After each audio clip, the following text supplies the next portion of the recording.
Olá pessoal, na aula anterior eu tinha mostrado para vocês como fazer uma versão 1.0 do equals e mostrei para vocês que aquela versão, do jeito que ela foi feita, resolveu alguns problemas, pelo menos resolveu todos os problemas, todas as expectativas que a gente estava tendo e que não estavam se concretizando. Parecia naquela ocasião que estava tudo ok. Eu quero hoje, nesse programa 4, mostrar para vocês uma situação onde uma situação que evidencia que aquela versão do equals que a gente tinha não estava assim tão boa, ou seja, uma situação na qual aquela versão do equals que a gente fez no vídeo anterior não vai atender as necessidades. E aí a gente vai pensar em por que isso está acontecendo, e aí finalmente a gente vai fazer uma versão 2.0 do equals que aí sim vai ficar redondinha, tá? Então vamos comentar sobre esse programa 4, vamos entender como que ele foi feito. O começo dele é igual ao começo do nosso programa 3 do vídeo anterior. Eu declaro 4 objetos da classe data, D1, D2, D3, D4, instancio D1 com uma nova data, D3 com uma nova data, D4 com uma nova data, mas D2 eu instancio com a velha data contida em D1. Na verdade, a velha data cujo endereço está guardado em D1. Muito bem. Então esse começo é a mesma coisa, não tem nada de diferente. Agora, o que tem de diferente? Nós não temos aqueles 3 ifs, mudou, tá? Então percebam o que é que eu fiz aqui. Primeiramente, quero mostrar para vocês que eu importei uma biblioteca. Em Java, para importar uma biblioteca, a gente escreve import.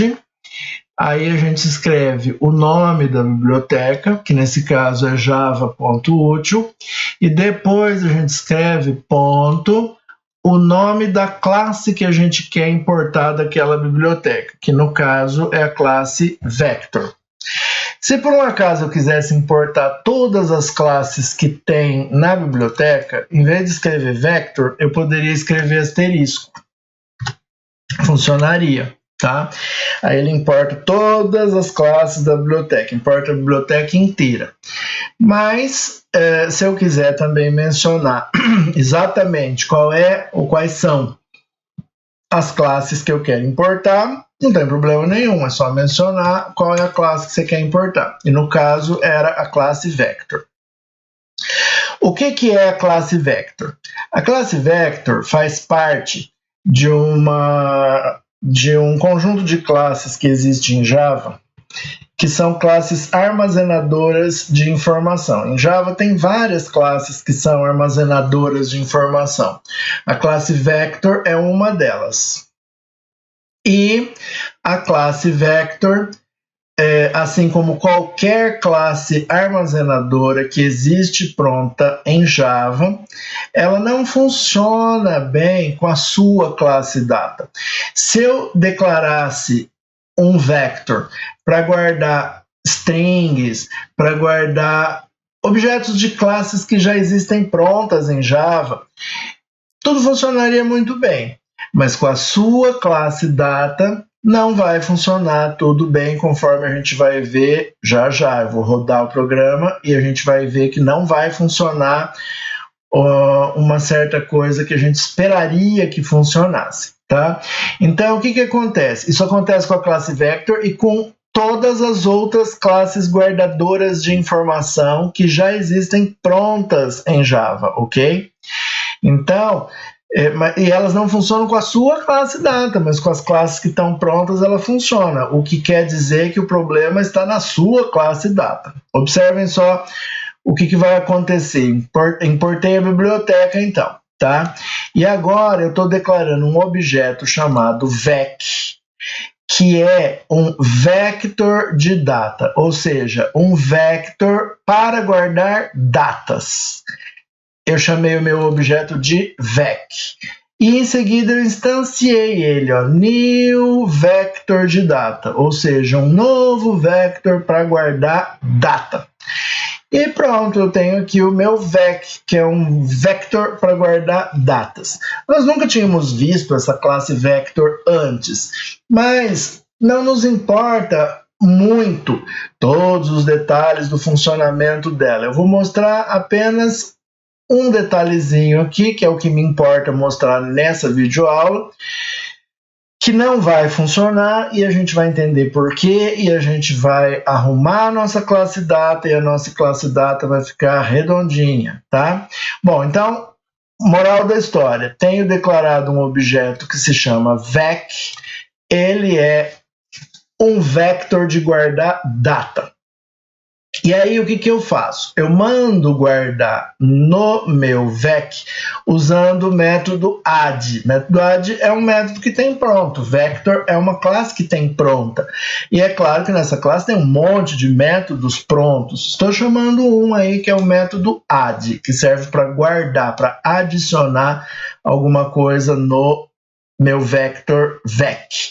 Então eu fiz vec .add, porque eu estou querendo adicionar alguma coisa no vec.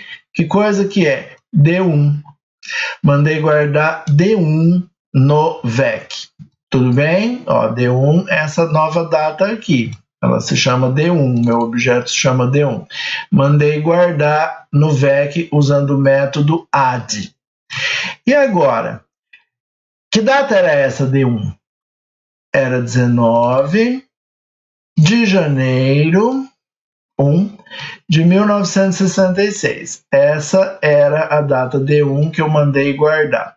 E aí o que eu faço em seguida? Eu faço if vec.contains D3, printo na tela vec contains D3, else, printo na tela vec não contains V3.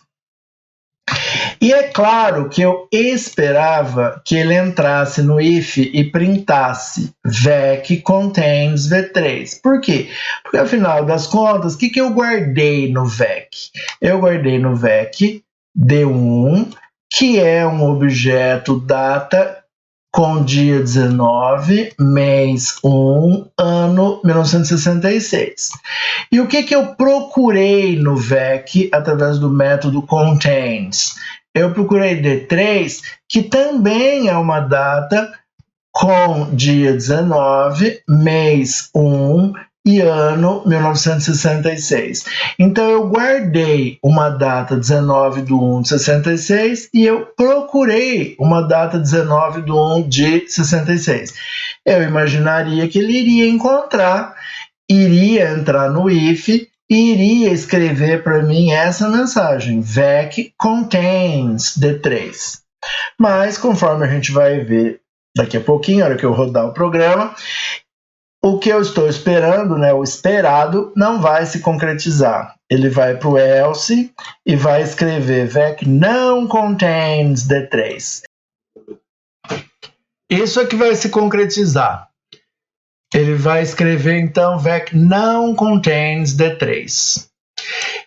Não é o esperado, mas é o que vai ser concretizado. Por que está acontecendo isso? Qual é a explicação? A explicação é a seguinte: a sua classe data herdou da classe object vários métodos, entre eles o método equals.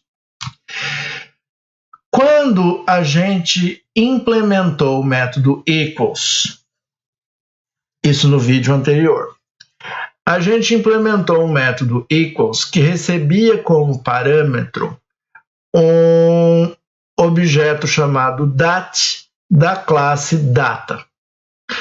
Mas qual era a nossa intenção ao implementar o método equals? Na verdade, a gente não estava implementando, né? Nossa intenção era reimplementar. A nossa intenção era fazer um método equals que substituísse o método equals que já vem na herança de object para sua classe data. Só que o método que vem por herança de object para sua classe data não tem um parâmetro do tipo data chamado dat. Por quê? Porque razões óbvias, né? Você herdou esse método, da sua classe data herdou esse método da classe object. É claro que lá na classe object, a pessoa que fez a classe object, lá quando fez o Java, né, a pessoa não ia deixar feito na classe object um método que recebesse como parâmetro data. Não tem nada a ver fazer isso, não é verdade? Porque como que essa pessoa iria imaginar que nesse ano alguém iria inventar de criar uma classe data e que de repente precisava de um equals que recebesse como parâmetro data? A pessoa não tinha como imaginar isso. Então o método equals que existe na classe object não tem como parâmetro data. Ele tem como parâmetro object. Mas você implementou um equals que tinha como parâmetro data dat. E qual foi o resultado disso que a gente fez? O resultado foi que agora a sua classe data tem dois métodos equals. Aquele herdado de object com parâmetro object e esse que nós fizemos com parâmetro data dat. A sua classe data acabou ficando com dois métodos equals. E todo mundo sabe que em Java é possível, isso inclusive se chama sobrecarga, né? É possível em Java a gente fazer quantos métodos a gente quiser com o mesmo nome. Então não tem problema nenhum eu ter dois métodos chamados equals. Desde que os parâmetros dos métodos, né, sejam diferentes, tudo vai funcionar muito bem. Acontece, então não tem problema nenhum da gente ter dois equals, pode ter dois equals, né, sem problemas. E aí a sua classe data ficou com esses dois equals. Quando a gente fez no vídeo anterior, lá no programa 3, quando a gente chamou equals, a gente passou data. Passou D2, passou D3, passou D4. E o equals que foi chamado foi o equals que a gente tinha feito. O equals que recebia, que aceitava como parâmetro uma data. Mas nesse exemplo que eu acabei de mostrar para vocês aqui agora, que é o exemplo 4, eu estou usando uma função pronta em Java, que é a função contains. E a função contains, ela não chama o método que nós fizemos. Ela chama o método que já estava pronto, que é aquele método que recebe como parâmetro object e que funcionava mal. Todo mundo lembra que no começo desse vídeo a gente mostrou para vocês que, na verdade no começo do vídeo anterior, né, a gente mostrou para vocês que sem fazer o equals, já tinha um equals, mas o método funcionava mal para a sua classe data. Por isso a gente inventou de fazer um equals nosso para substituir o que já existia pronto na classe data. Só que por azar, né, na verdade não é nem por azar, é mais por imperícia, por desconhecimento, por não saber que é isso que iria acontecer. A gente acabou fazendo um equals que recebia como parâmetro data dat, e esse equals não substituiu o equals que já estava pronto, porque o que já estava pronto recebia como parâmetro um object. E a nossa classe data acabou ficando com dois equals. Quando a gente, no programa 3, lá do vídeo anterior, chamou explicitamente o equals d1.equals d2, if d1.equals d3, if d1.equals d4, usou o nosso equals e tudo funcionou. Só que agora nós estamos usando uma coisa que já está pronta. E a coisa que já está pronta vai chamar o método equals que já está pronto, não vai chamar esse novo que você criou agora. Então, se você não der um jeito de sumir com aquele método que já estava pronto e substituí-lo pelo seu, vai funcionar lá o exemplo anterior que a gente fez, lá o programa 3 vai funcionar, a chamada explícita de equals vai funcionar, mas não vai chamar quando a gente chama um método que já estava pronto, porque o método que já estava pronto chama o equals que também já estava pronto. Então o que eu preciso fazer? Eu preciso dar um jeito de não ter dois equals, eu preciso dar um jeito de ter um equal só. Eu preciso dar um jeito de fazer um equals que substitua o equals que já foi herdado de object, de forma que só fique on, só fique o meu. O herdado de object, eu quero que ele seja substituído. Todo mundo entendeu qual é o problema? Eu acabei não substituindo, eu acabei ficando com 2. Esse é o problema. Por isso que o contains não está funcionando.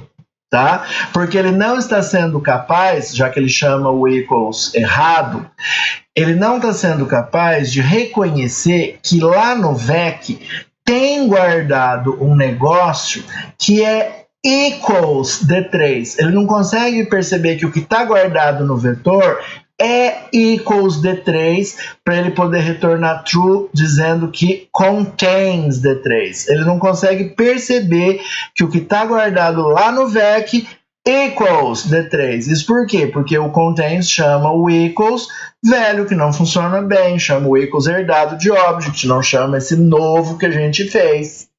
Então, o que nós vamos fazer agora? Nós vamos fazer uma versão do equals que realmente substitua o equals que já existia na nossa classe por ter sido herdado de object. E para fazer isso, o equals que a gente vai construir agora precisa ser um equals que tenha como parâmetro não data-date, que tenha como parâmetro um object.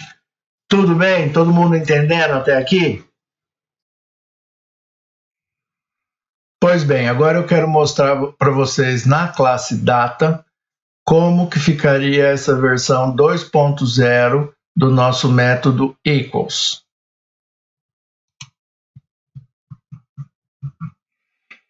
Observem que aqui o método equals tem como parâmetro um object. E é justamente isso, o fato dele ter como parâmetro um object, que faz com que essa versão de equals que nós estamos fazendo sobreponha a versão do equals que foi herdada de object. É justamente o fato de aqui termos um parâmetro do tipo object, que faz com que o nosso equals, essa versão de equals, se sobreponha com que essa versão de equals sobrescreva a versão de equals herdada e a nossa classe data não fique com duas versões do equals, uma herdada e uma que a gente fez, mas sim com apenas uma versão, a nossa, que se sobrepôs àquela que foi herdada. Tá? É justamente esse parâmetro que faz isso. Só que agora a gente tem um pequeno problema, que é o seguinte. Antes, quando o parâmetro do equals era uma data, o equals só aceitava receber datas. Mas agora que o parâmetro do equals é object, o equals vai aceitar receber qualquer tipo de coisa. Isso quer dizer que lá no programa 4, se for tentado escrever algo tipo isso, if d1.equals Java, não vai dar nenhum erro de compilação. Por que que o string Java vai ser aceito como parâmetro? Porque o nosso equals tem como parâmetro object. Tudo que herdar de object vai ser aceito como parâmetro. E como absolutamente todas as classes herdam de object, absolutamente tudo seria aceitável como parâmetro no nosso método equals. Eu poderia colocar um string, eu poderia colocar um boolean, eu poderia colocar um número inteiro, eu poderia colocar um número real, eu poderia colocar o que eu quisesse como parâmetro do equals, porque absolutamente tudo seria aceito como parâmetro do equals, como parâmetro do nosso equals. Por quê? Porque o nosso equals vai ser declarado agora com o parâmetro object. Tudo que for herdado de object vai ser aceito como parâmetro. Eu já expliquei para vocês antes que em Java todas as classes, absolutamente tudo herda de object. Por isso, absolutamente tudo seria aceitável como parâmetro. E é claro que a gente teria que se preocupar com isso. Por quê? Porque isso é uma data. D1 é uma data. 7,5 não é uma data. Eu preciso dizer, o equals precisa dizer que são coisas diferentes. Se eu tivesse aqui um boolean, D é uma data, o parâmetro é um boolean, o equals precisaria dizer que é falso, que D1 equals true. Se eu tivesse um string como parâmetro, o nosso equals também precisaria dar false. Por quê? Porque D1 é uma data e é claro que é falso que ele equals um string. Ou seja, o nosso equals teria que ser capaz de reconhecer que a coisa que eu estou passando como parâmetro não é uma data e retornar falso. Mas no caso de ser data, aí o nosso equals precisaria analisar os atributos dia, mês e ano. Então, essa complicaçãozinha é uma complicaçãozinha com a qual a gente vai ter que lidar. E a gente está lidando bem aqui, na classe data. Observem. Esse começo já tinha na nossa versão do equals. Já expliquei anteriormente, na nossa primeira versão do equals. Já expliquei isso anteriormente, imagino que esteja compreendido. Mas agora, observem o que eu fiz. Eu coloquei um if a mais, e esse if a mais testa o quê? Testa se this.getClass é diferente de obj.getClass. Quando ele faz esse teste, o que ele está fazendo? Ele está usando um método que também foi herdado de object. Lembra que anteriormente eu expliquei que toda classe herda de object um monte de métodos, e entre esses vários métodos estava o método getClass. Então, o método getClass é um método que toda classe tem, porque herdou de object. E diferentemente do toString, do equals, o getClass funciona muito bem, ele não precisa ser reimplementado. Então, eu posso simplesmente usá-lo, como eu estou usando aqui agora. Eu estou vendo se a classe do objeto chamante do equals for diferente da classe do objeto que foi passado como parâmetro, então eu dou falso. Isso quer dizer que se eu passasse como parâmetro um string, ia ser diferente, porque this é uma data. Como que eu sei que this é uma data? Porque eu estou no equals da classe data. Eu só venho parar no equals da classe data se eu usar um objeto chamante do tipo data. Então, se eu usar um objeto chamante do tipo data, de um ponto, como estava escrito aqui antes, né? Ó, vamos retornar o que estava escrito aqui. a gente tinha escrito aqui o seguinte, lembram? If d1.equals Java, blá, blá, blá. Eu vou parar no equals de data, porque D1 é data. Como D1 é data e eu chamei um método equals do D1, eu vou parar lá no equals de data. E vai levar como parâmetro o quê? Java. Esse string aqui vai ser levado como parâmetro.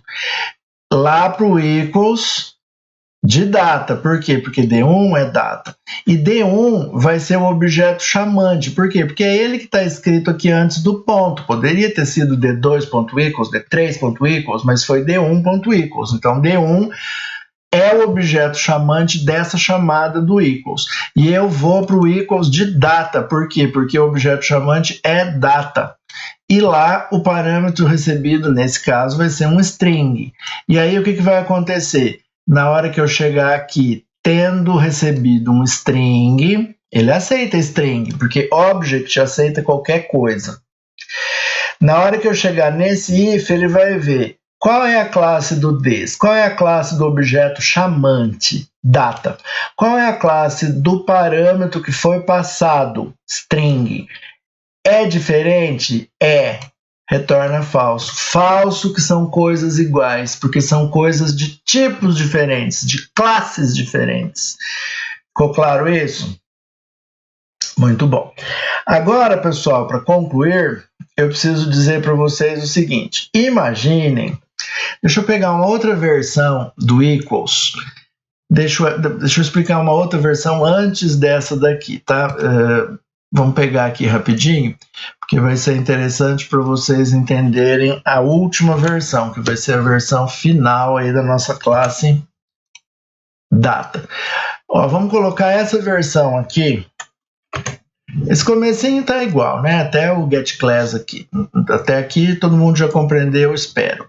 Agora, acontece o seguinte. Eu teria que, logo em seguida, testar, já que eu descobri se os tipos foram diferentes, se as classes foram diferentes, dá falso. Se não deu falso e eu cheguei nesse if, é porque são duas datas. E agora eu posso comparar os dias, os meses e os anos. E é isso que eu estou tentando fazer. Só que eu quero que fique claro para vocês o seguinte, eu não posso chegar aqui e escrever simplesmente assim, obj.dia. Não posso escrever obj.dia. Por quê?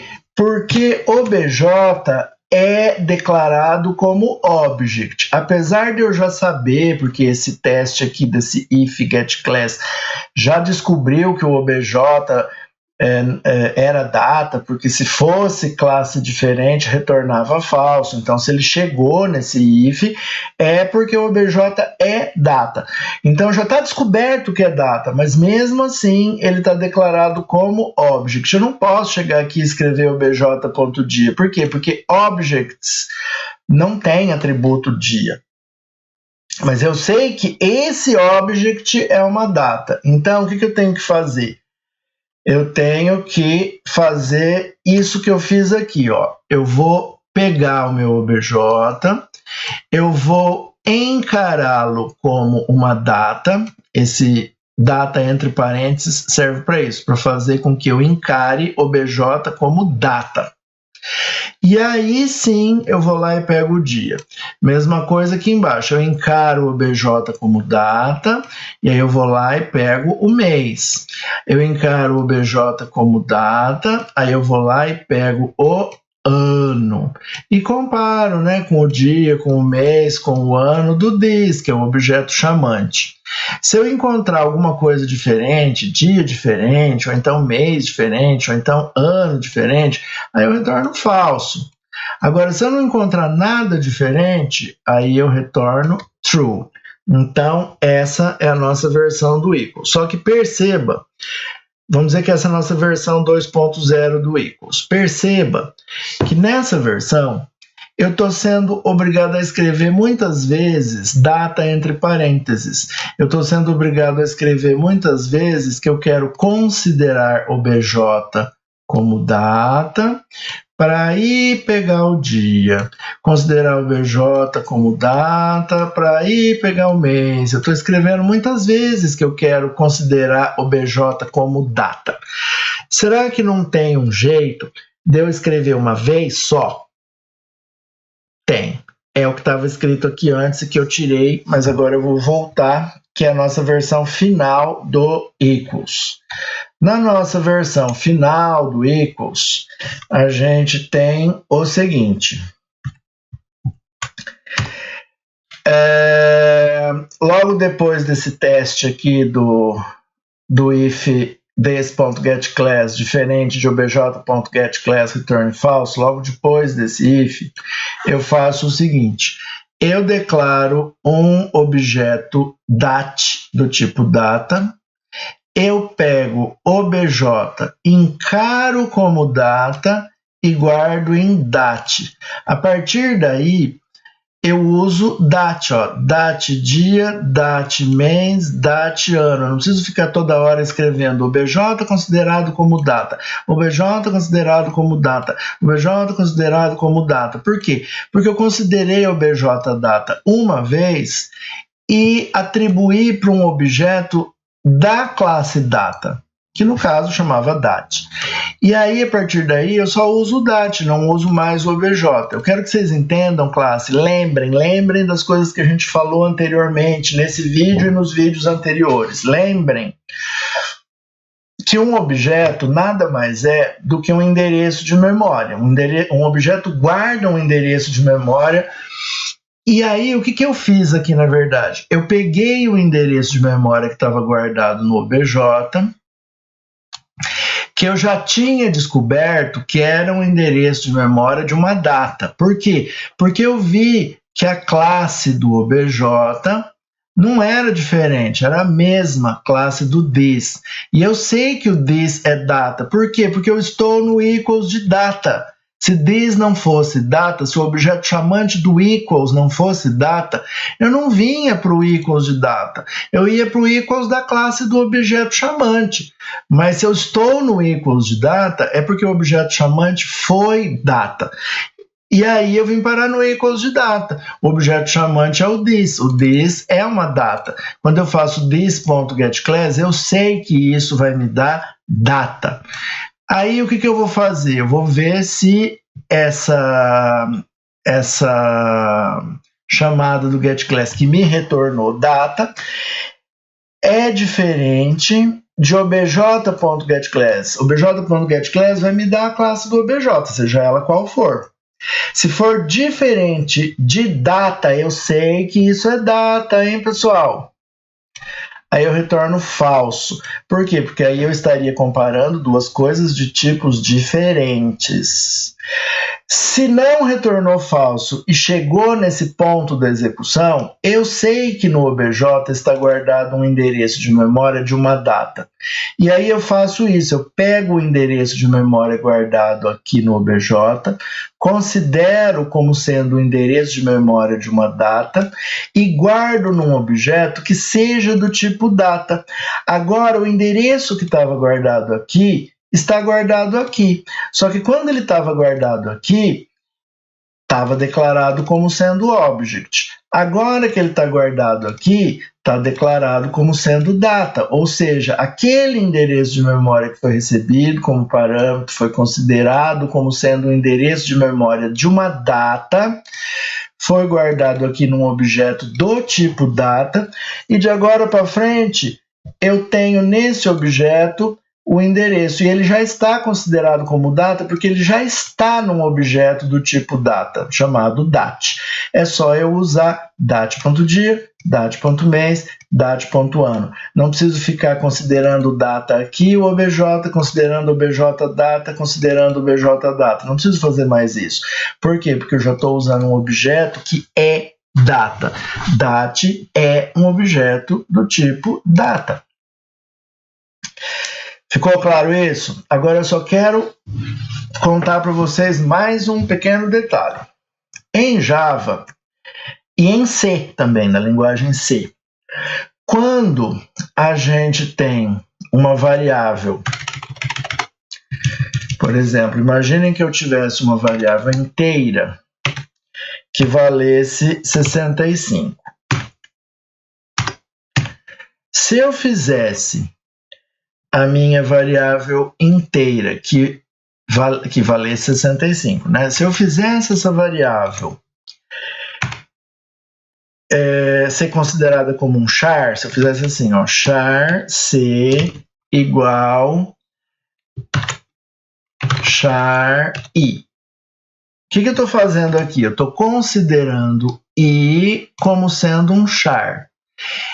Quando a gente faz esse tipo de coisa, de escrever entre parênteses, que nem eu fiz aqui embaixo, né? Escrevi data entre parênteses, escrevi char entre parênteses. Quando a gente faz esse tipo de coisa, isso daqui se chama typecast.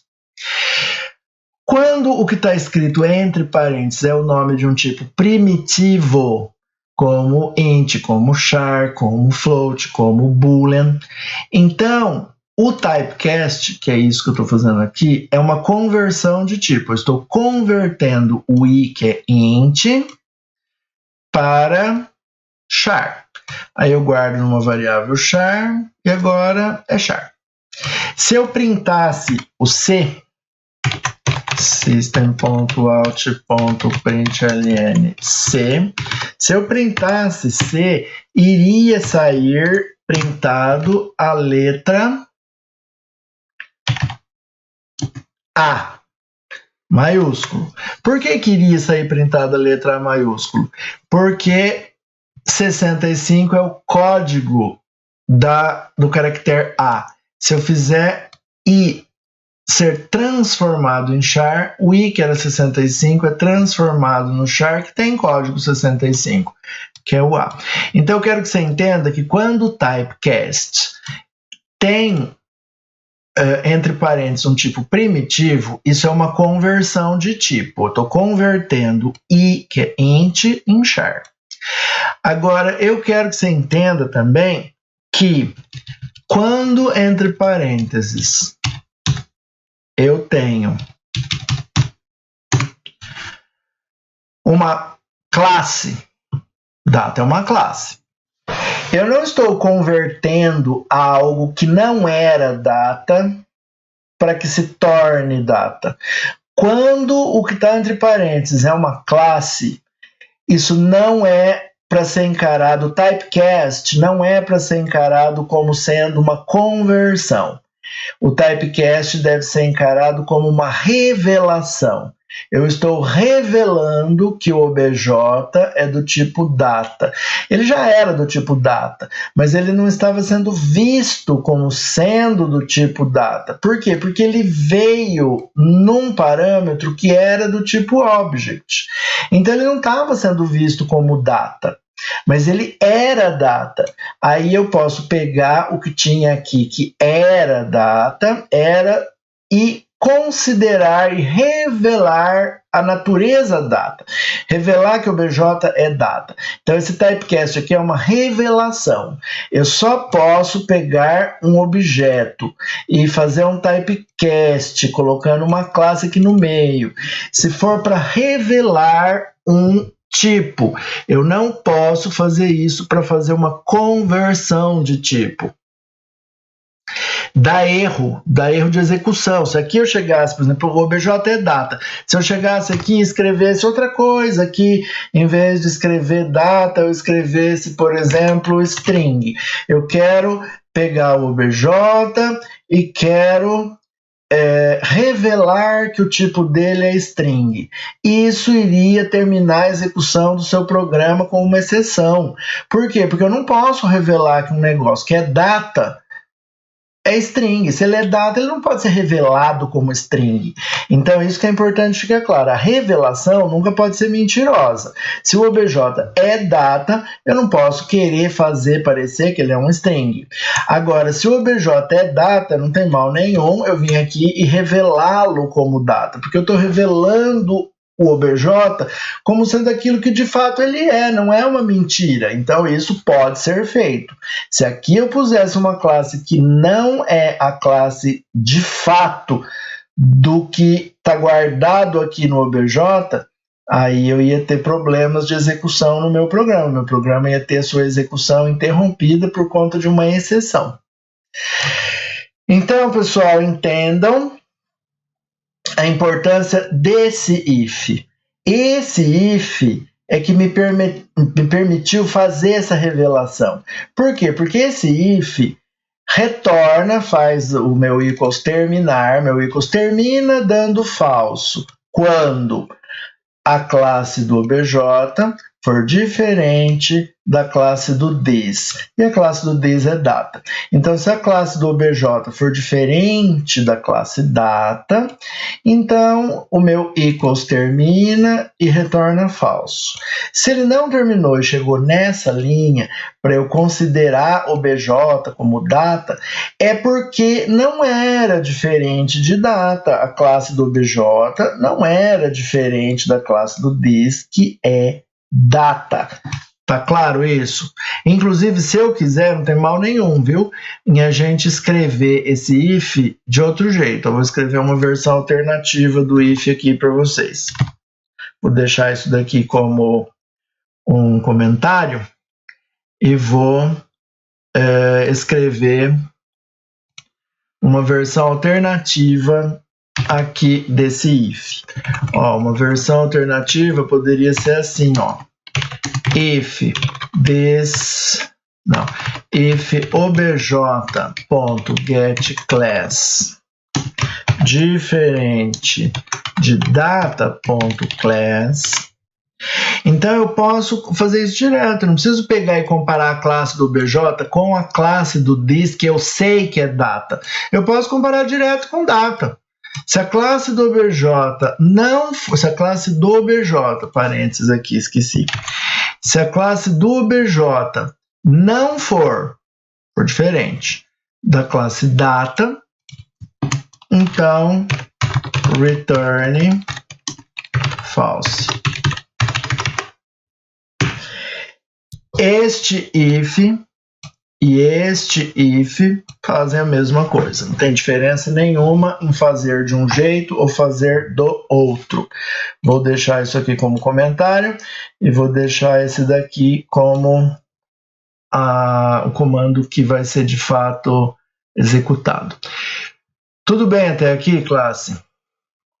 Então, ó, agora, depois que eu considerei obj que eu já sei que é data, como data, já coloquei num objeto da classe data, chamado date.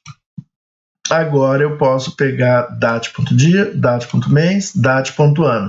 E eu estarei pegando dia, mês e ano desse objeto obj, considerado como data, já que eu descobri que ele é data. Se eu não descobrir nada que me faça retornar false, no final eu retorno true. Então esse é o nosso método equals.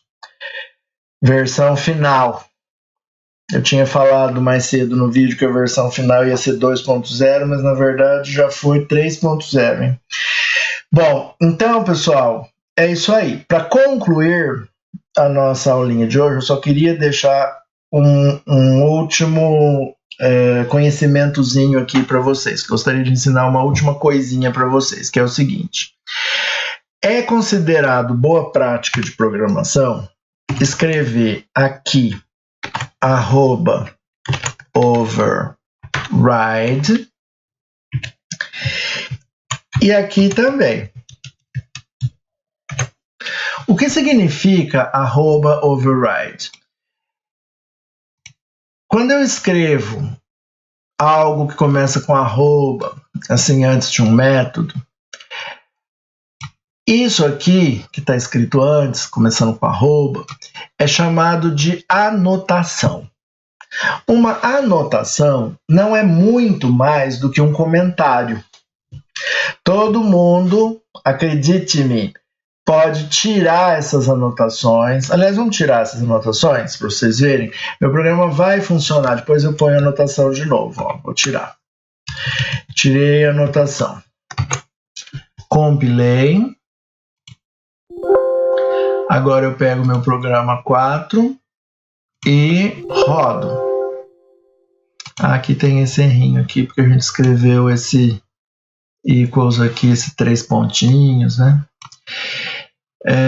Então vamos tirar esse comandinho aqui e vamos perceber que vai funcionar o que antes não funcionava. Ele vai dizer que vec contains D3. Ele vai fazer o que era esperado agora.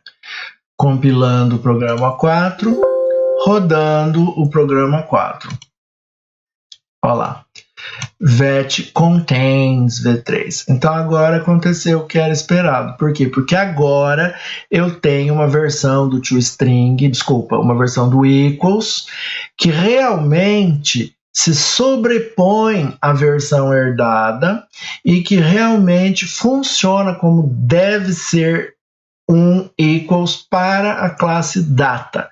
Ou seja, agora eu tenho um equals realmente adaptado para a classe data, realmente adequado para a classe data e que realmente se sobrepõe ao equals que foi herdado. Então vocês estão vendo que funcionou, nossa classe data funcionou, falou que o vec contains D3, conforme seria esperado, né?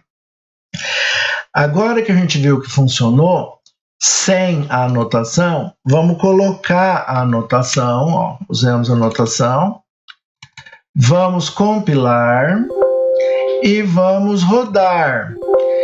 E agora vocês vão ver que vai funcionar também, normal, ó, vai funcionar direitinho também, ó, mesmo jeito. Ou seja, o fato de eu ter posto aquela anotação não faz o meu programa funcionar ou deixar de funcionar. Como eu disse para vocês, uma anotação, que são esses comandinhos que começam com arroba, que a gente escreve eventualmente antes de um método. Uma anotação é pouco mais do que um comentário. Isso daqui basicamente é um comentário, só que ele é um comentário que informa. Primeiro, eu não posso escrever qualquer coisa. Por exemplo, quer ver se eu chegar aqui e tirar o E e mandar compilar? Vai dar erro lá. Sublinhou aqui, ó, erro. Por quê? Porque não está escrito direito. Tem que escrever direito, ó, override. Agora eu compilo, não deu erro, estão vendo? Então, o arroba override, ele é quase como se fosse um comentário, mas é uma anotação. E o que ele diz? Ele diz que o toString é um método que sobrescreve um método herdado. O toString que eu fiz aqui sobrescreve o toString herdado, toma o lugar do toString herdado. Mesma coisa o equals. Esse equals que eu escrevi aqui, ele sobrescreve o equals herdado. Ele toma o lugar do equals herdado. É como se o equals herdado nunca tivesse existido. E ele, esse equals aqui, tomasse o lugar e funcionasse no lugar do método herdado. É isso que significa essa anotação. Estou anotando, deixando aqui anotado, que o método equals que está logo abaixo é um método que sobrescreve o equals herdado. E aqui o toString sobrescreve o toString herdado. Então isso daqui é só uma anotação para indicar esse fato de que esse método e esse método sobrescrevem, tomam o lugar de um método herdado, com o mesmo nome, com os mesmos parâmetros. Tudo bem, classe? Então, com isso, a gente encerra a nossa aula de hoje. Eu espero que tenha tudo ficado bem claro para vocês. Até a próxima.